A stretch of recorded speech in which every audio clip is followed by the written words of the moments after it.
Back from a fight like how he had with Ryan, you have to be more cautious. You know what I mean? The thing that I like about the Ryan fight is that he came out. Ryan, even if it was a little bit, he still came out. Why do you have any of that in your body? You know what I mean? I don't know if there was messed up with the supplements, but I feel like that was a big advantage for him.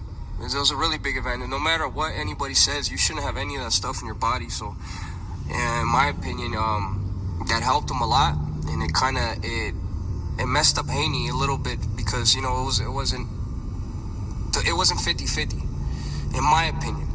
So I think coming back from that fight, Haney, he was back from. Oh boy. Oh boy. He done did it now. The Mexican Ecuadorian monster, the 2-division undefeated world champion, the WBC reigning light heavyweight world champion, whom I believe will now carry the torch as the face of Mexican boxing. 2-time WBC super middleweight world champion, David Benavidez, who is 30 wins, no losses, no draw, 24 wins by way of knockout. As you heard David Benavidez, he just made the statement that he believes Ryan Garcia cheated Devin Haney. And now people sent me the clip, and I'm reading the comment section. And as I'm reading the comment section, the Mexican fans are going in on David Benavidez because he's not following the code. He ain't supposed to say that. Right? The fight got overturned. That was a bizarre situation. Devin Haney got dropped 3 times last April. Initially, he lost a decision, a split decision to Ryan Garcia, right? And he accepted his loss, only to find out that Ryan Garcia tested positive for a banned substance, got suspended, and had to pay $1 million fine. Yet the fans try to overlook it and act like Devin Haney and his relationship with Snack and Victor Conte set Ryan Garcia up. Isn't that something? They set up Ryan Garcia so much so, even Gervonta Tank Davis uttered those words. Man, they set Ryan Garcia up. No, not mentioning that the New York State Boxing Athletic Commission, Ryan Garcia also failed the test with them. That's what they don't tell you. So I guess Victor Conte also works with the New York State Boxing Athletic Commission. See, that's what they don't tell you. It's easy to say, well, see, Snack and Victor Conte and Vada set him up. But what they don't tell you is that he failed the test with the New York State Boxing Athletic Commission that has absolutely nothing to do with Victor Conte, Snack, or Vada.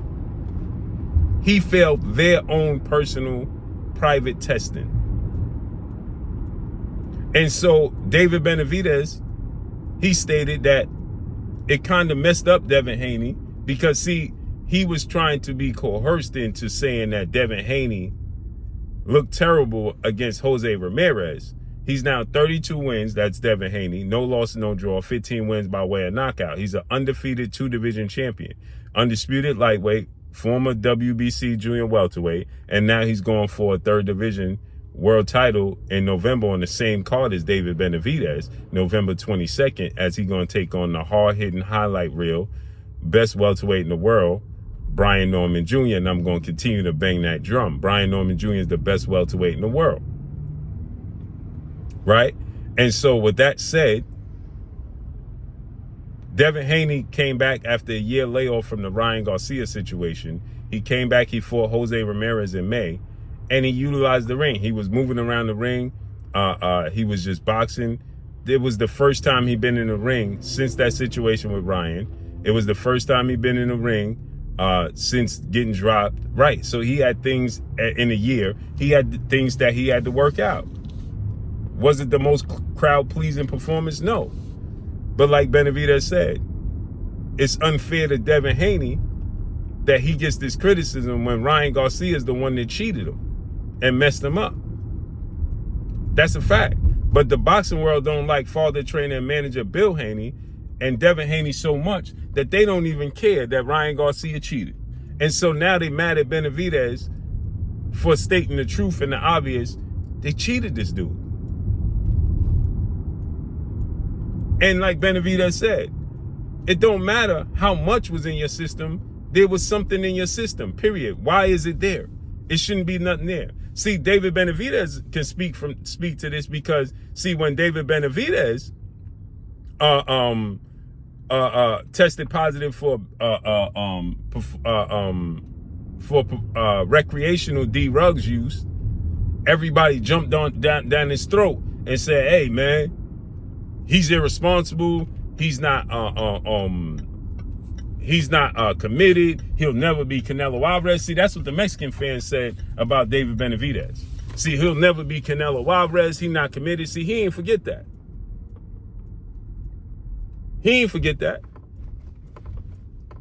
A fight like how he had with Ryan, you have to be more cautious. You know what I mean? The thing that I don't like about the Ryan fight is that he came out. Ryan, even if it was a little bit, he still came out. Why do you have any of that in your body? You know what I mean? I don't know if there was messed up with the supplements, but I feel like that was a big advantage for him. It was a really big advantage. No matter what anybody says, you shouldn't have any of that stuff in your body. So, in my opinion, that helped him a lot, and it messed up Haney a little bit because, you know, it wasn't 50-50, in my opinion. So I think coming back from that fight, you know, Haney, you know, he was back from. So there you heard it. He said it wasn't 50-50. It wasn't on the even playing field because Ryan Garcia had performance enhancers in his system. No matter what anybody tells you, it helped him. And boy, oh boy, in those comment sections, they are ripping. They are ripping David Benavidez for not staying on cold. Nasty work, man. Nasty work, man. Nasty work. David Benavidez is going to carry that torch. Better appreciate him. Period. And that's all I got for y'all, man. Follow me on Instagram at Blue Blood Sports TV, all one word. It's your boy Blue signing off. I'm gone. Peace.